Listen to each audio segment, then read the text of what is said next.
Gonna have a great old time here. We've got a lot to talk about. Lots of things have happened in the world of sport, particularly in the three sports that I like to talk about. Well, I mean, I like to talk about a couple of others, but my big three is motorsport, football, or soccer to you Americans and Australians, and wrestling.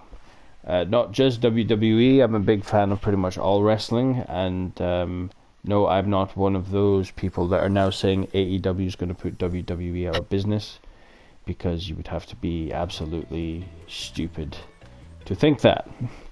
Not to be too harsh. But I guess some of the things we can talk about is AEW. We've got some WWE stuff to cover.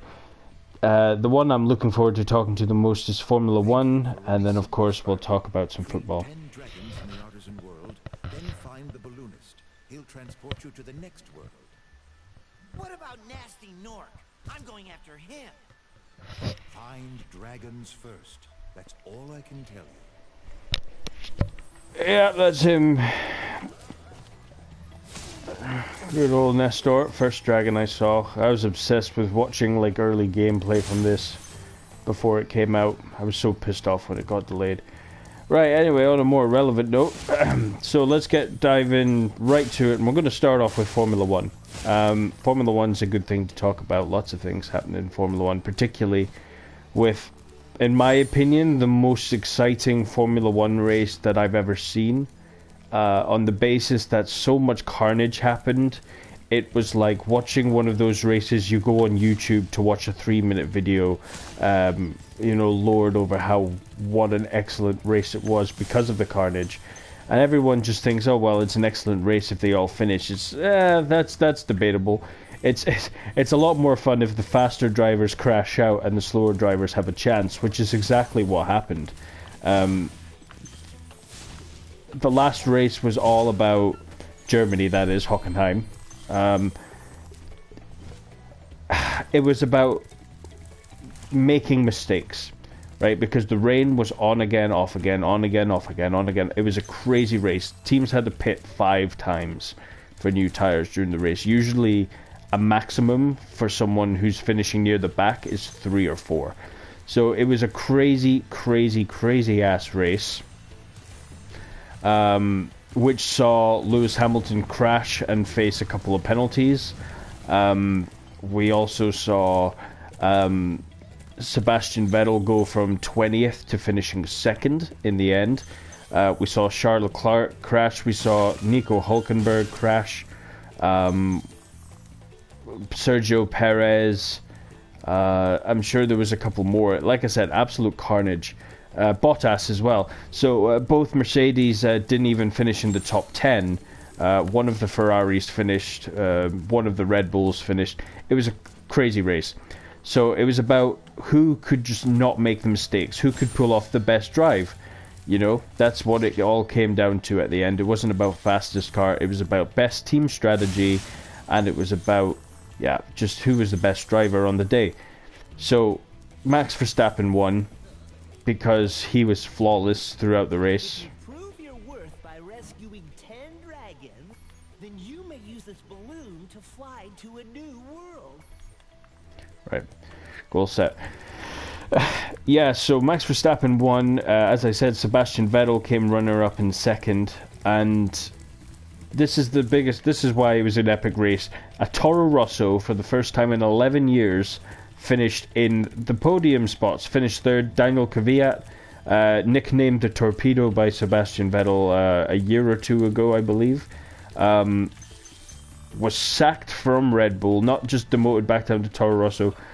He was sacked from Red Bull, joined the Ferrari development program, rejoined Red Bull as a Toro Rosso driver, and now he's got a podium, which is something that Pierre Gasly never got in a Toro Rosso, and he hasn't been able to get in a Red Bull.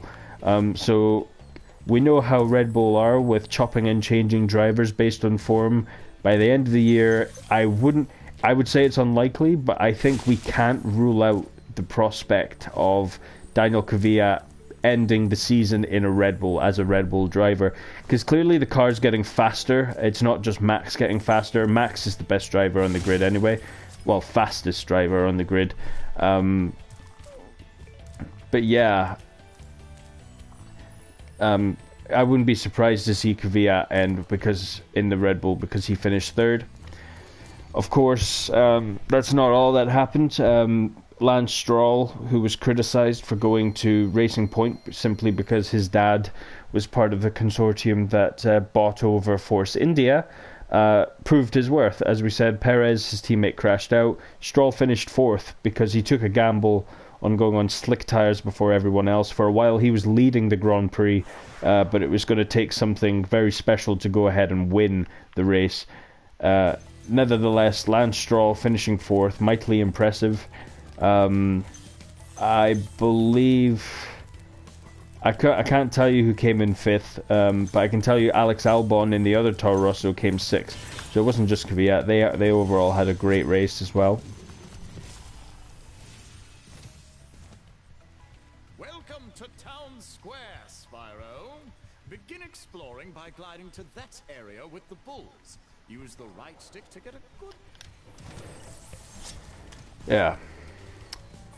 It was an overall crazy race. And people say, you know, this gives us high hopes. This means that the rest of the season has the potential to be brilliant. Only if it rains. Luckily, it is currently raining in Hungary, which is the race that is happening this weekend. We've had the first two practices. P3 is going to start in 10 minutes.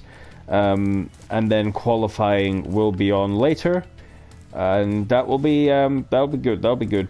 I'll make sure to cover it. That's for sure.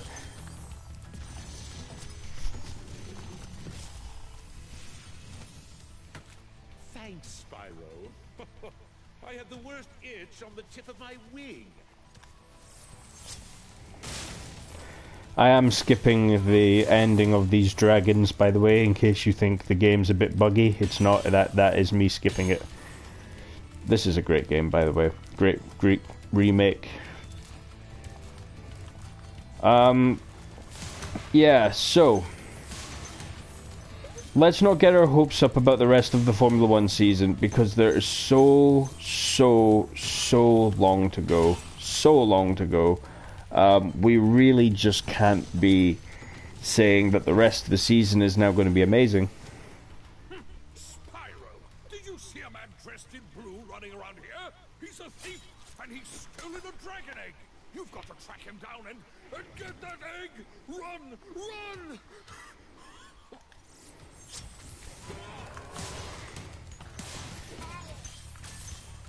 I do believe, though, we could have something epic happening in this Grand Prix in Hungary. If the rain stays on, hopefully we see most of the same. What would be really cool is if someone who wasn't in a Mercedes, a Ferrari, or a Red Bull won a race. I'm pretty sure that would be the first time that would happen in years. I can't remember the last time a car outside of those three actually won a race. So that would be quite spectacular. That's what I'm always hoping for. I'm a man of variety. Maybe that's why I love the likes of wrestling. Because, yeah, you know, it chops and changes. You got different people. You got variety. I like variety in sport. I also do love it when someone does race ahead, you know, and we can talk about how amazing that dominance was, you know, in the future. But whilst it's happening, it is boring. You know, like the Schumacher era, everyone looks back saying, greatest driver ever. But I remember my dad saying, yeah, it was amazing, but we were all so bored because it was like, oh, well, Schumacher's probably going to win.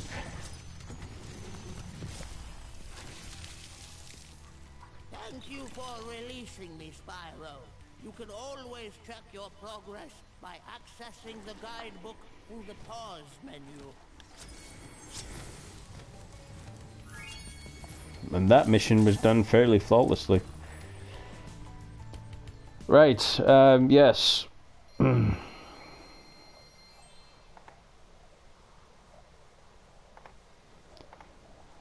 So, For Formula One, I think it's safe to say Lewis Hamilton is probably going to end the year as a 6-time world champion, which of course will be historic in itself, which we in the UK will be very proud to have. But I would be absolutely lying if I said I would be giddy with joy if the rest of Mercedes' season was absolutely awful and Max became world champion. Or Bottas. Hey, Spyro, press the jump button twice to glide. And don't be afraid. Afraid of what? Falling from high mountain peaks? Plummeting into prehistoric glaciers? Oh, that. Yeah. I don't know. I mean, like I said, you know, I love Lewis Hamilton. I'm proud that he's our UK. He's a Brit. Proud of that. But just when Nico Rosberg won the world title off Hamilton, you know, I didn't really like Rosberg. I thought he was a bit of a whiny bitch. But yeah, just seeing him finally win it, I was like, oh, you know what? That's well deserved. Where's Nasty Nork? I'll torch it. Keep your horns on, Spyro.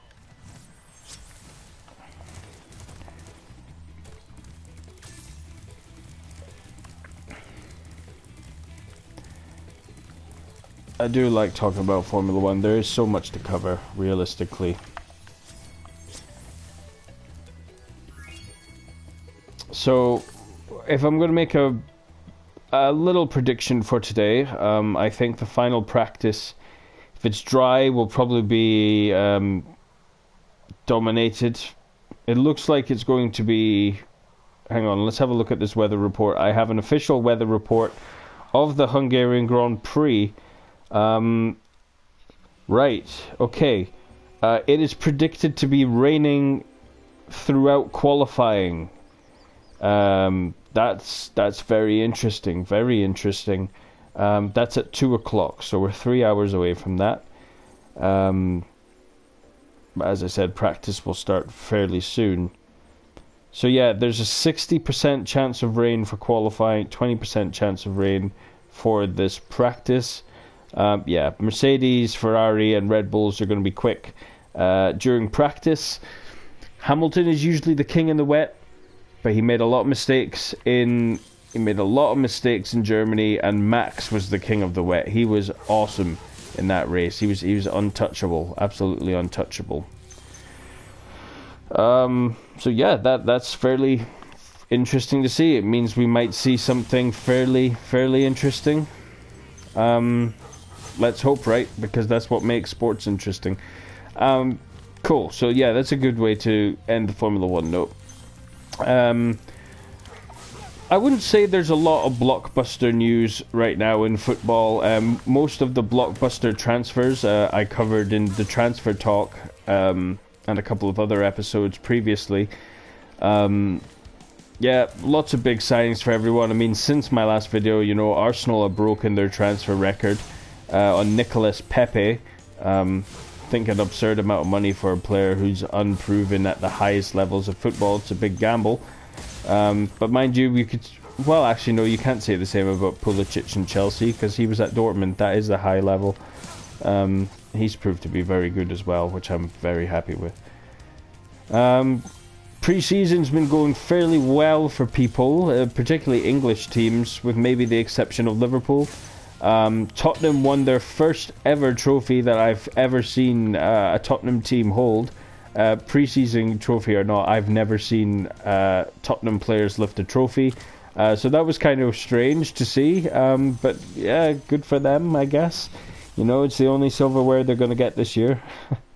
Nasty Nork has put one of his most devious henchmen in charge of the artisan world. Bring him on. I think I smell a barbecue. Be careful, Spyro. Toasty has many tricks up his sleeve. Toasty is the world boss. Every world has one. This one's by far the easiest. Well, actually, is it?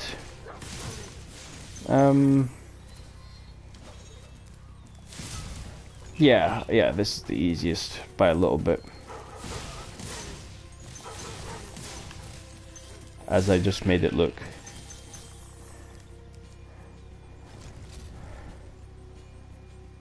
It's not a difficulty level either, this is just the level the game's played at. It becomes more of a tricky platformer in later missions where, like, if you jump to bit, if you don't make it, you die. So it does get a bit more tricky in that respect later in the game. And enemies get tougher. But yeah, great game. Is there anything else really to talk about football? Yes, Louis van Gaal shooting off on Pep Guardiola. Everyone's saying that Pep deserves to win a Champions League, particularly with Manchester City, and he definitely deserved to win one with Bayern. Van Gaal says the reason for that is because Guardiola is too focused on his own game. He's too focused on his own team's game and not enough his opponent's game, and it always ends up slapping him in the face. That's the logic he has used for the failings of Pep Guardiola at Bayern and Man City. I read an annoying comment on that, you know, saying that Van Gaal knows nothing about winning the Champions League. It's like, look at his history. Van Gaal does know something about winning that. He knows about winning football in general. Van Gaal was seriously revered at one point, and I have no idea why people now talk down on him, because he was the manager that got Man United their first trophy after the leaving of Sir Alex Ferguson. Excellent manager. So he is in the position to criticize Guardiola, for those of you who are laying into him. That man is responsible for so many legends that we still talk about today, and legendary seasons and achievements at clubs that we still talk about. So let's not hate on Louis van Gaal. I mean, if you're a Man United fan especially, I have no idea why you hate on that man, or Jose Mourinho. David Moyes, I can understand. I'm surprised. It's amazing how well you protected Ryan Giggs from your criticism, despite him being probably worse than Moyes, really.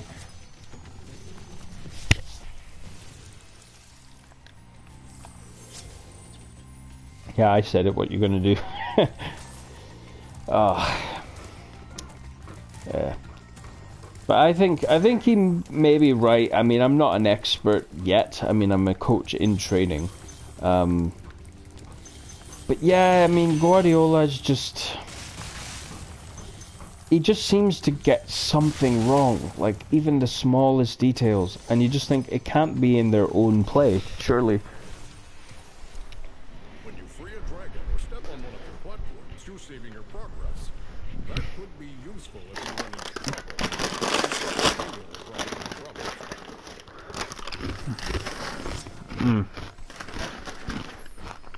Hoshin duck crisps. Very good. Right. Yeah. City's one of those teams that they now have a squad. Well, they've had a squad now for a couple of years worthy of winning the Champions League.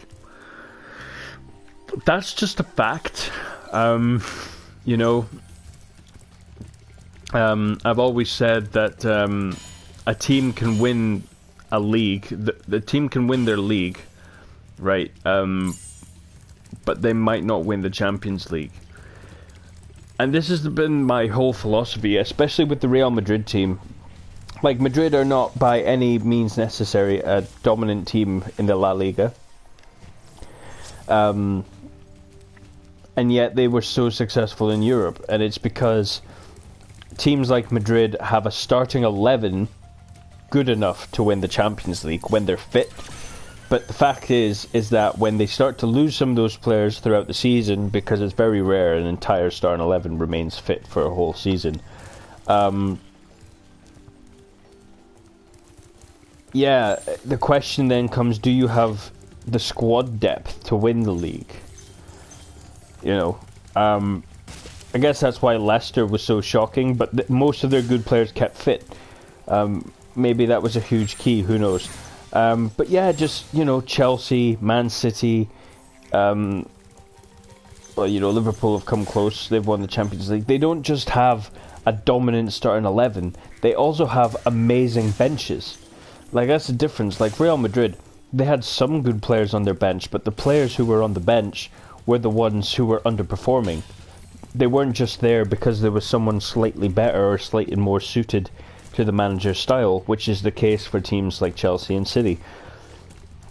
And that just makes them better. You know, it makes them dominant in not just league football, but European football. Like Chelsea, okay, fine. Chelsea are dominant in European football, but they've won the Champions League and the Europa now. Twice, the Europa. Spyro, my friend. How about a hint? I must admit, speaking of that Europa win, I am actually very happy for Maurizio Sarri. That he came for a year and left with his head held high. It's about damn time a Chelsea manager left with respect. I always said, respectfully as a Chelsea, I was one of these Chelsea fans that identified that Sarri should go, right? But don't think that's because I'm this spoiled brat of a fan, because I'm not. But the fact is, we have now built this legacy, like to the point, you know, Man United fans expect glory, right? And they hate on Chelsea for expecting the same thing. It's like, okay, fair enough, right? You've been the most dominant team in, what, the last 20, 30 years. We've been the most dominant team in the last decade. Like, that's the fact. We're now where Man United were. I mean, sure, Man City are now on a huge rise, right? But we're up there. It might start all going downhill, but this last decade can't take away from us. We have been arguably the best team in England. Liverpool have now won the Champions League twice in that decade. You know, that is something. We won the 2 Europas. To me, that's a Champions League. You know.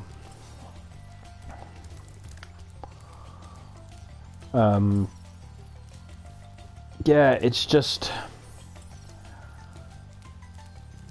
I don't know.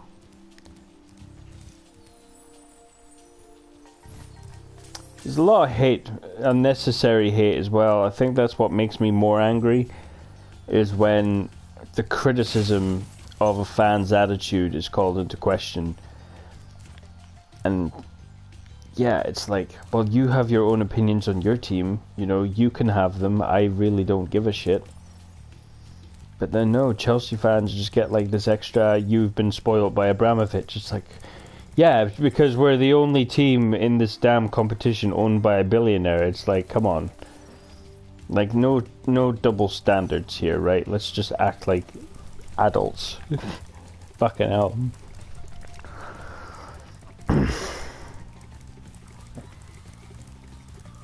Hard being a Chelsea fan. But yes, the depressing world of football, as I said, continues. Hey, at least the league's starting next week. You know, that is something to look forward to.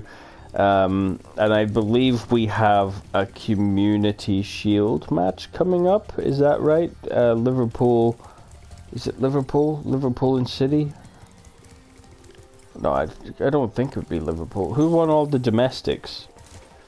Did City win all the domestics, didn't they? Yeah, they beat us in the Carabao Cup. They beat someone else in the final of the FA Cup. Yeah, and they won the league. So yeah, it'll probably be City and Liverpool Community Shield. That'll be good. I think that's in a couple of days, actually, if I'm not mistaken.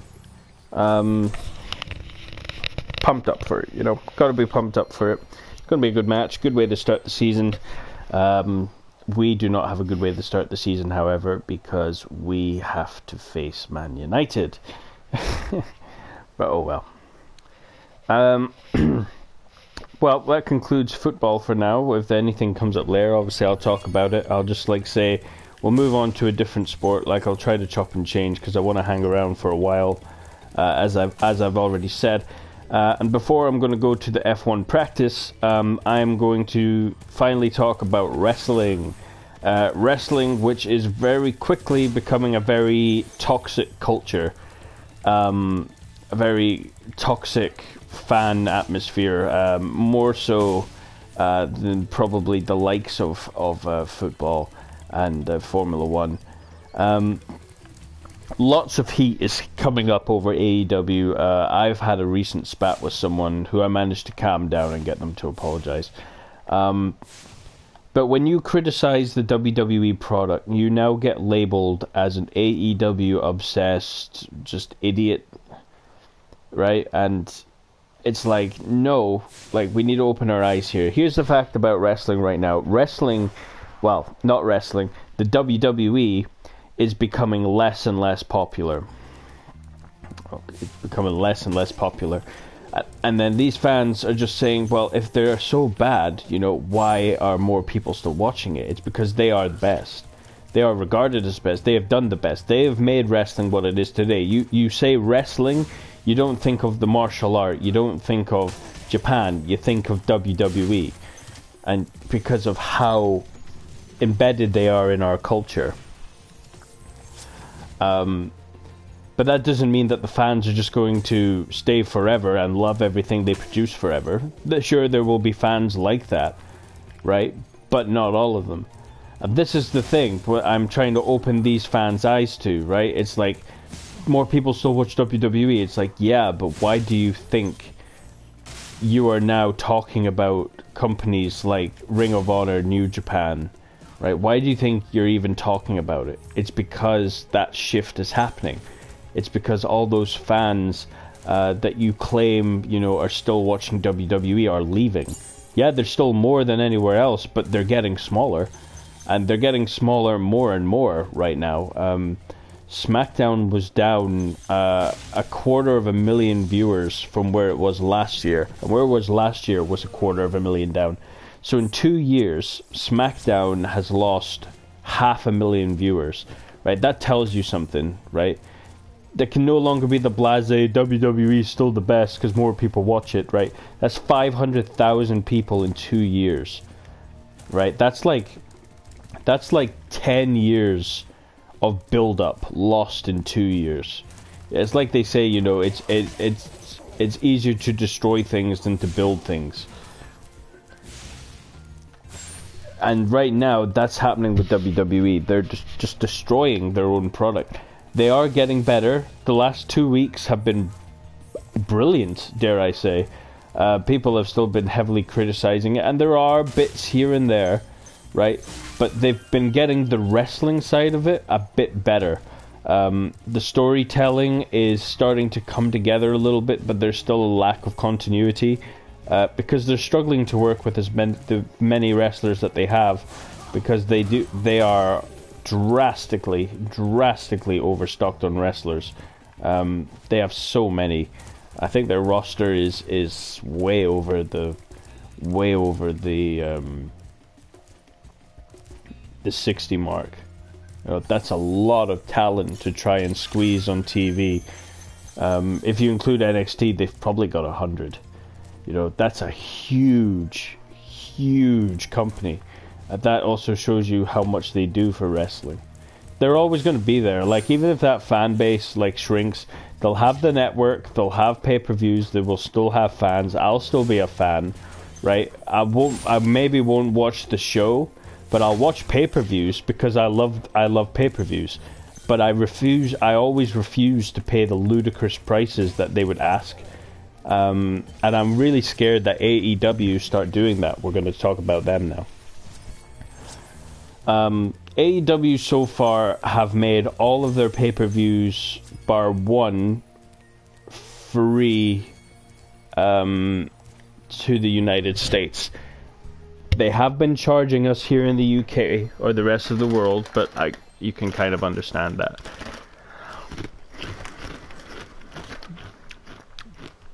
AEW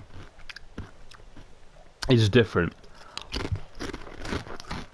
This is how people need to think about it. AEW aren't trying to be competition for WWE. They're trying to offer something different.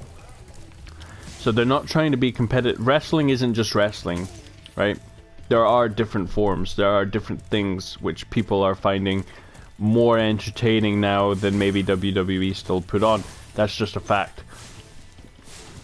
like intergender matches are becoming a bigger thing on the indies, but WWE are terrified to touch the concept. They touch it briefly now and again, but they are so terrified to delve into the concept of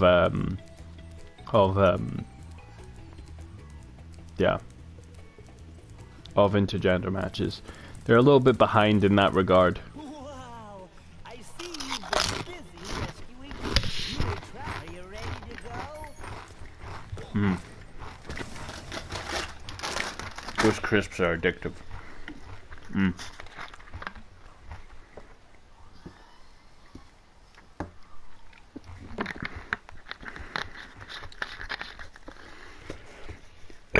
Right, so AEW, right? If you're wanting to talk about AEW and the hype, what's it all about, and what sort of fans like it? Well, I am an AEW fan. And why is AEW going to work? Because it's new, right? Which means that even though there will be teething troubles, the hype of it being a new thing, and they're not going OTT with this, you know, they're not expecting to sell out 100,000 seater arenas. They're being reasonable with this, and I believe it'll pay off. I strongly believe it will pay off.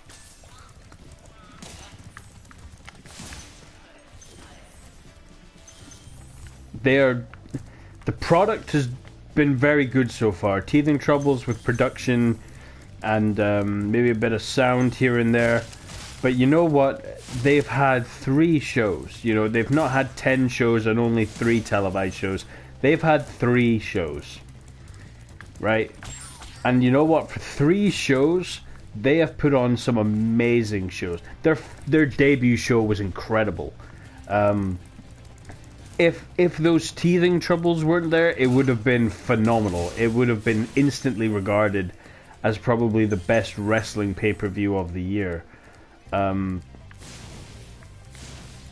think that honor still goes to maybe Wrestle Kingdom this year, or the G1. The G1 that's been happening so far has been amazing.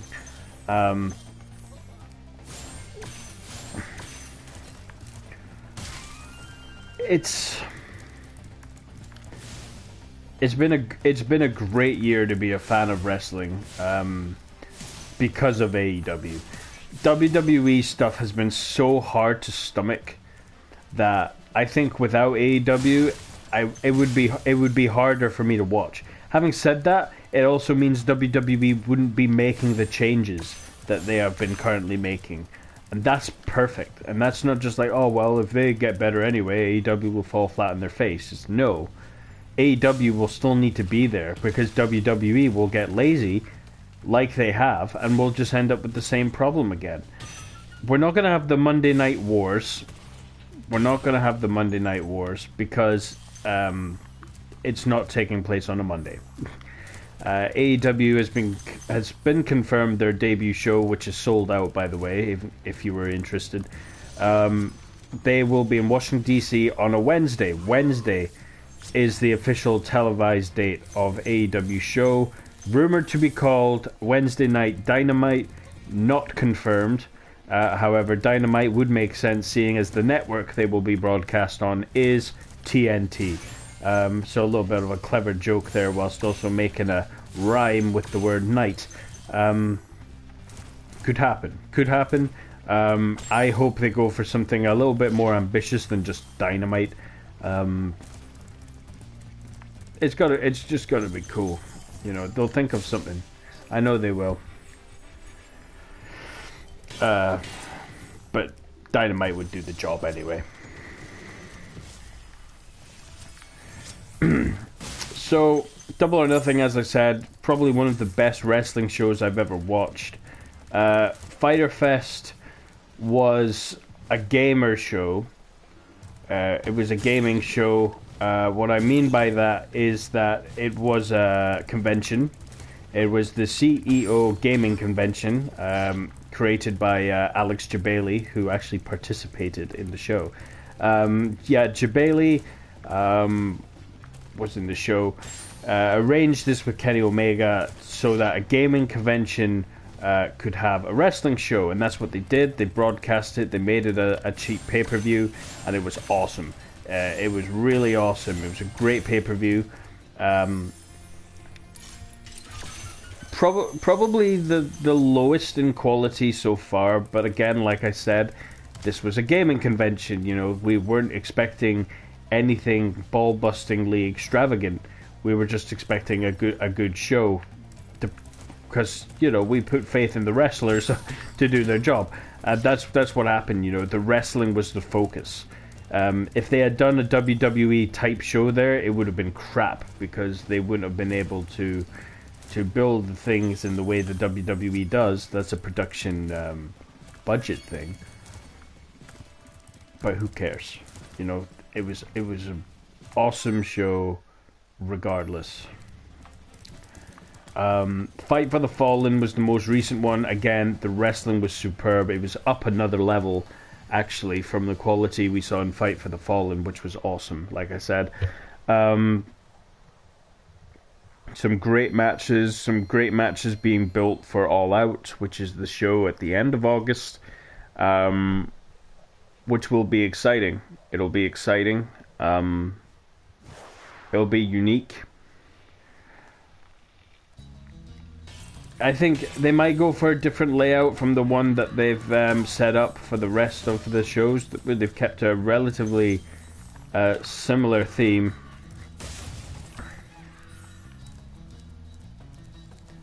But we'll see. I mean, I'm not going to complain even if that's what they do. I'm just happy that they're there and they're doing what they're doing, because what they're doing is highly entertaining. And what are we getting at All Out? Yeah, we're getting Shawn Spears, formerly known as Ty Dillinger, versus Cody Rhodes.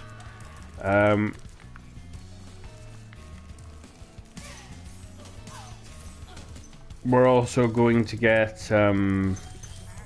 what other matches were confirmed?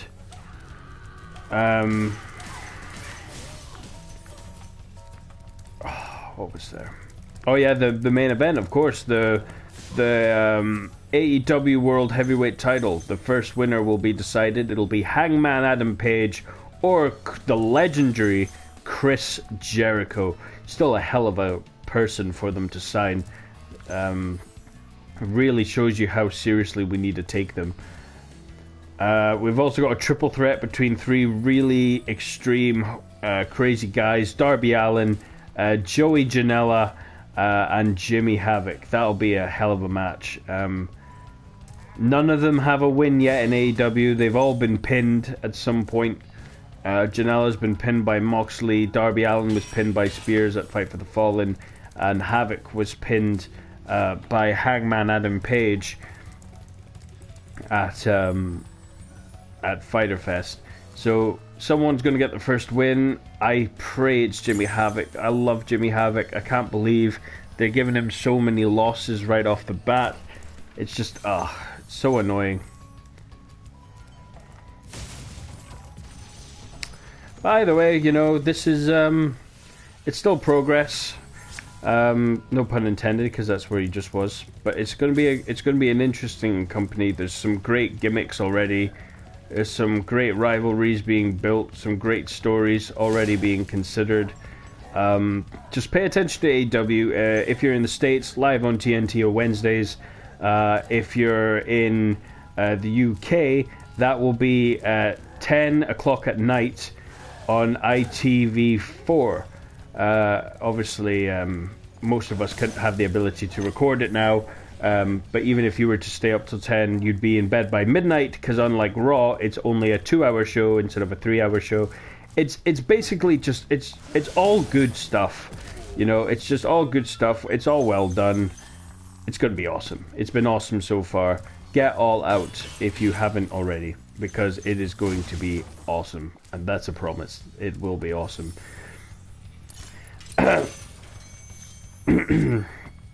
Right, trying to think if there's any real other AEW or WWE aspects to cover. Yeah, I suppose SummerSlam's next week. We've got a lot being billed for that. We've got the rumor that Bill Goldberg is going to return on Monday Night Raw or Tuesday Night SmackDown this week to confront Dolph Ziggler for a match at SummerSlam. We have already had confirmed Brock Lesnar versus Seth Rollins for the Universal title. Fans have been saying, "Oh no, not again!" But when you actually think about it, they've only ever had 2 matches ever when they've been in the same ring as each other. So I think we can, maybe lighten up on the, oh, it's Rollins again. I mean, who else would you rather be? Brock Lesnar's probably faced everyone else on Raw more times, with maybe the exception of Kevin Owens. But what, is he a SmackDown guy now? Is he a SmackDown guy or what? I don't know. That's just how confusing WWE kind of is right now. So you can tell it's not bluffing, because you could literally lose track of certain things.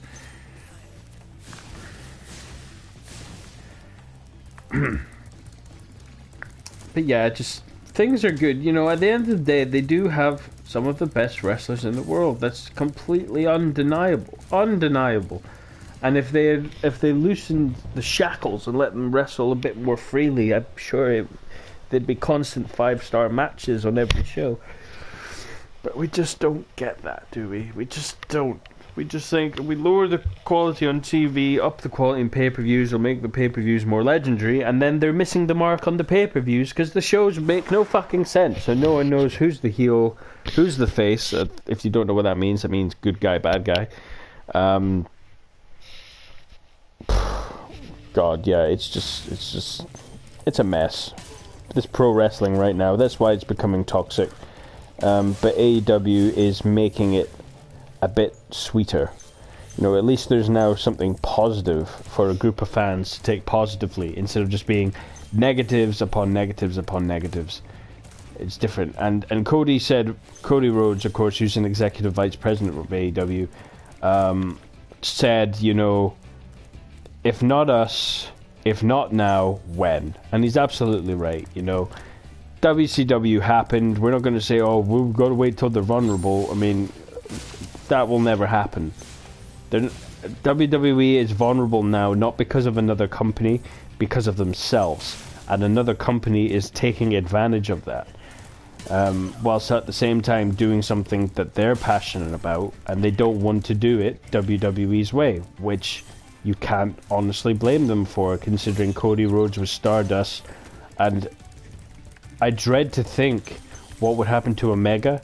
Would Omega just start getting two-star match ratings, and 1-star match ratings if he went to WWE? How painful would that be, to stomach for the likes of us, of Meltzer, just everyone connected with wrestling? Because Rollins has been getting poor star matches, and you think if he did a Moxley and went to New Japan, he'd put on some crackers.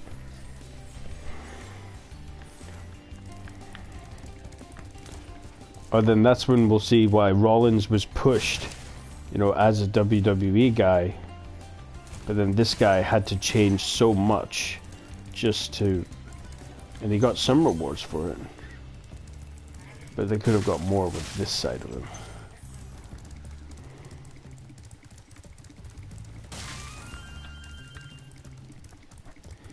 It's all great. Well, that covers a good bit of wrestling for now. We are going to talk about... Oh, it seems that everyone is going to be talking about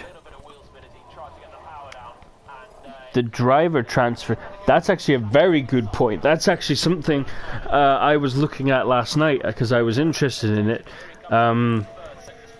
Right. This is something I'm interested in, the driver market for 2020. So this will be interesting. Try to turn this down so I don't get done for copyright. So what have we got here?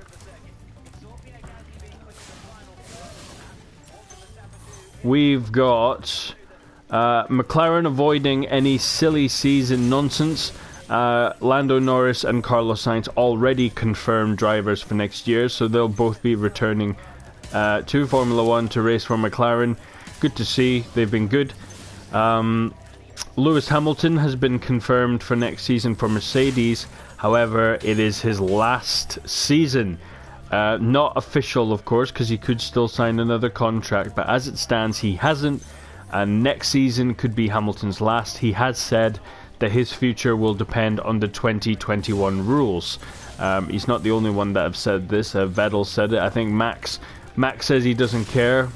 Max just wants to win with whatever. But Lewis and Seb, of course, will be very set in their ways if changes are too drastic, and will probably not stay.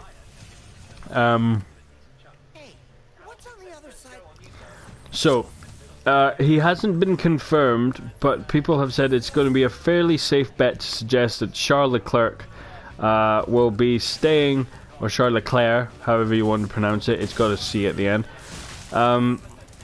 Yeah, they reckon he's as good as confirmed for the next season because of who he is, his position.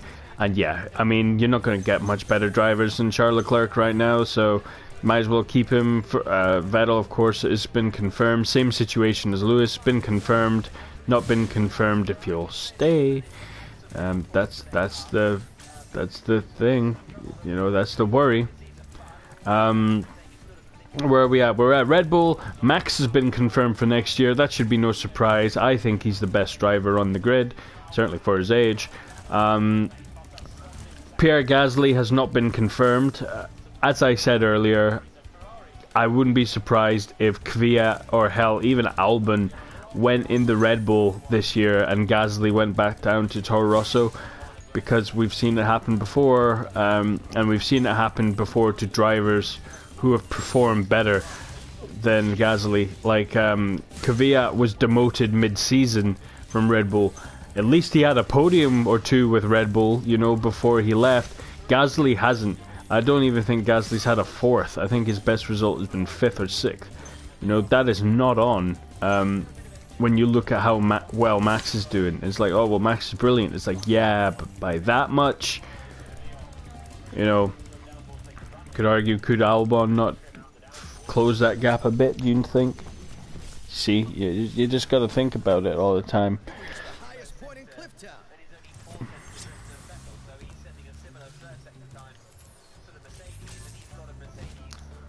Oh. So Gasly not been confirmed. Sainz and Norris, yep, confirmed. Renault have confirmed Daniel Ricciardo, but they have not agreed an extension for Nico Hülkenberg. Why is this intriguing? Let me tell you why. There is a possibility of two things happening. Nico Hülkenberg has always complained that he's never been given a chance in a better car, and that's true. He has raced the most Grand Prix without finishing on the podium. Right, this tells you this guy is a seasoned veteran, right? And I don't even think he's 30 yet. Nico needs a chance. I think he does. I think he deserves a chance. I think he's good enough. And I know how you could make a deal fairly sweet to make Renault possibly agree to this. So, Mercedes have a very talented young driver who might not be quite ready to race at the front, but he is certainly good enough to race in Formula 1. So, what if Mercedes took a chance on Nico Hülkenberg, gave him a year contract and said, okay, see what you can do in our equipment, and then turned around and said to Renault, if you can make this happen, we will give you Esteban Ocon next year. Wow. Could you imagine that? So Nico Hülkenberg, who, by the way, is 31, my mistake, he has hit 30, he's 31. Give him a race in the Mercedes. I say Mercedes because Bottas hasn't been confirmed. Bottas could be on the move again. Will Bottas not be in Formula 1 next year? I don't think so.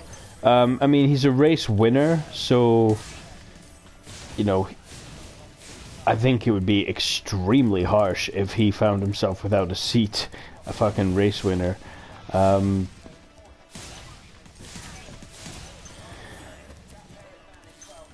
But yeah, it's fairly decent.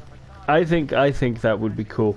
Alfa Romeo Giovinazzi, Ferrari driver on loan, has not been confirmed yet. As staying, however, Raikkonen has. Raikkonen's deal means that he will be leaving at the end of next year, of course, if he chooses to stay or not. I hope he does. As yet to be seen. There is more missions to do, but I'm just going to go to Magic Crafters World anyway. So yeah, Raikkonen, my personal favourite all-time driver. He's so funny, he's so cool, he's so collected, he drives very well. I love Kimi Räikkönen. It'd be sad when he leaves, but I don't think that's time yet because he's still very quick, and he's clearly enjoying himself. You know, you can't really ask much more for your favorite driver as long as he's having fun and he's doing what he wants to do. You've got to be happy for him, and I am happy for him. I mean, he might not be at Ferrari getting podiums anymore, which is what he does deserve. But if he feels that he's not having fun at Ferrari and none of the other big teams want him, then if he's gonna get enjoyment fighting in midfield, which he is, and he's been doing very well at, might I add, then so be it. I'm happy for him. You know, he came third in the Drivers' Championship last year. Maybe should have been Max, but he still got it. Got absolutely hammered. He had a great time, and that's why I love Kimi. So Haas, Racing Point, Toro Rosso, and Williams. None of them have confirmed their drivers, and I'm being very serious about this. Stroll hasn't been confirmed. Perez has not been confirmed. Like I said, Albon, Kvyat, we don't know. There's a big chance Gasly might be back at Toro Rosso. We have no clue what's going to happen. There was a very brief rumour that Jean-Eric Vergne would be returning to Toro Rosso, but seeing as he's just won his second Formula E championship, I don't think he's going to leave that to come back to finishing 6th and 7th on the grid. Something tells me maybe not, and good for him. But there's so many drivers in the Red Bull program, the Mercedes program, the Ferrari program. You know, all these teams could literally be filled by drivers on loan, but I mean, what sort of message does that send? You know, unless you're sponsored by this big team, you can't afford to be in Formula One. I mean, you can't help but wonder if Ferrari, Mercedes, all these companies is the reason why Formula One is so expensive to get into. Sure, it was expensive once upon a time, but now it's like ludicrous expensive.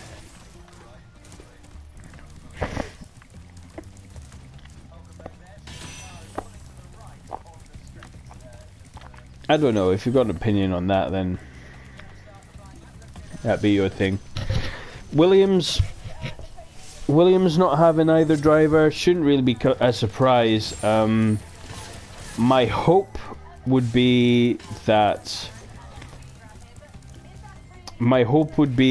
George Russell gets given another year, but I hope it's not at Williams, because he deserves better than that. He's a faster driver than Lando Norris, and he's proved it. He's a faster driver than Alex Albon. He's proved it. So why the hell is he the one at Williams? You know, why isn't it Albon? Why isn't it Norris is part of the McLaren program, so that's why. But and I suppose same for Thingy in the Toro Rosso. I don't know. It's such a shame for Russell. But as I've said, I hope he gets another year in Formula One, and if I'm sure he only signed the 1-year deal. Oh no, wait, sorry, he is part of a program. Yeah, he's in the Mercedes program. But yeah, that's not going to happen. Ocon's ahead of him, I would say, for that seat. I don't know. Lots could happen. Lots could happen. Lots could happen. But if it was up to me, I would see him go into a faster car. So, you know, if Racing Point and Haas haven't confirmed their drivers, you know, George Russell, you know, don't rule him out. Surely you can't rule him out.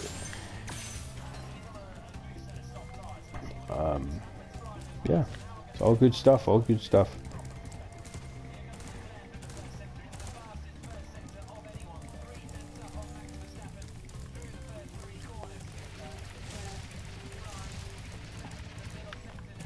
I think Stroll will stay at Racing Point. I can't see why he'd leave, just with the position they're in. Perez, I mean, him leaving would be a bit of a shock. And the only place he could really go would be Haas. You know, I think he could forge a good relationship with Haas. But that's a big if. Renault have that spot as well. And if, well, hey, Hulkenberg could go to any of those teams I just said, you know. Renault might give up on him. I think that'd be harsh. Guess it depends on how well he does against Ricardo. I'd keep him, but if I was Nico, would I stay? Like I said, I'd probably be pushing to try and get that thing that I believe I deserve. You know, a competitive seat. So we'll have to see.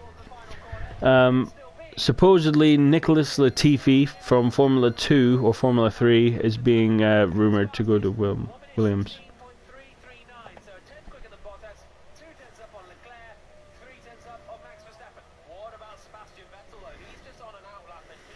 So I'm listening to the practice as it stands, and it sounds like for Mercedes are going faster by a tenth on Max Verstappen and Leclerc. So it sounds like it's all fairly close.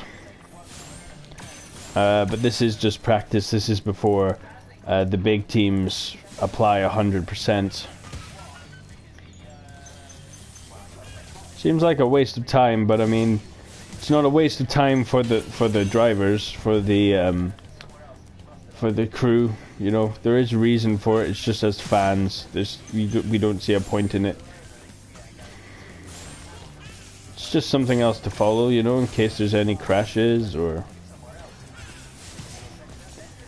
Practice is for the hardcore Formula 1 fans. Oh, there's the bad guy.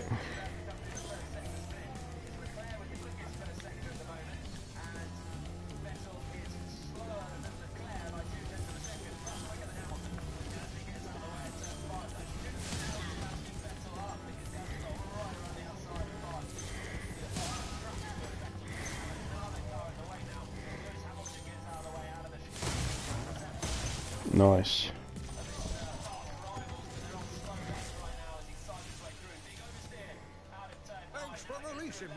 Well, practice seems to be fairly crappy right now. Neither do I. Who are you again? I'm out of here.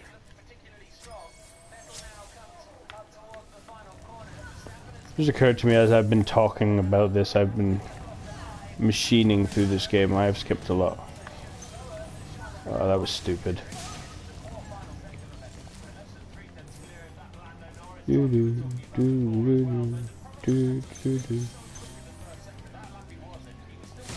Hello, Blowhard. Don't think I'm being rude, that's his name. Okay, I think that's all of that from around there. Oh, still a lot of gems to go though. Yeah, you go that way.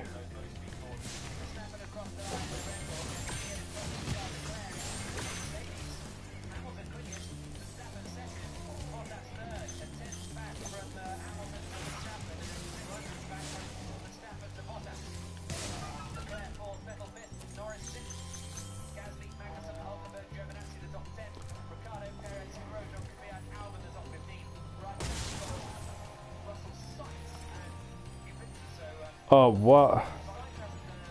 I'm missing a 5 somewhere.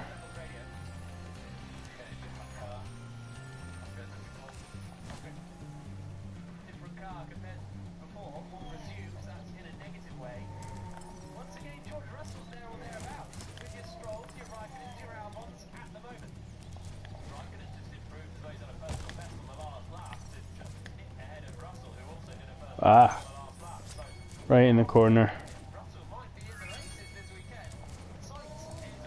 But yeah, practice is going the way I expected. It's not that entertaining, really. There's not really much to report on. Well, I did say at the top we're fairly close, so I'll tell you the current leaderboard. Well, Tell you what, the other cars aren't that far off. It's not too bad. From 19th to 1st is 2 seconds, which isn't as bad as it is in other races. So that's encouraging, I suppose. So Lando Norris, 3/10 behind 5th Vettel. Then 2/10 of the 4th Leclerc, who's a 10th of Bottas, and Verstappen is 200ths quicker than him, and he is a 10th slower than Lewis Hamilton, the man who I said is definitely going to win the World Championship because, well, it's predictable. But yeah, going fairly well. Gasly 7th, Magnussen 8th. Hulkenberg 9th, Venazzi 10th, Danny Rick or Ricky Bobby as he likes to be called, 11th, Perez 12th, Grosjean 13th, Kvyat 14th, Albon 15th, Raikkonen 16th, not good stuff from Kimi Raikkonen. But hey ho. Yeah, that's how practice is going. I'm sure this means that qualifying will probably be the same as it was in the last race. Lewis on pole and Max in second. I think that's very likely. I think he's a better driver than Valtteri. Sorry to say that, Valtteri. I think you're a great driver, but Max is the future of drivers. I think that's what we have seen so far. So yeah, I mean, this has been a good coverage of a couple of sports. I'd be surprised if you stuck around to listen to it all. So yeah, this has been your boy, and I will see you for qualifying.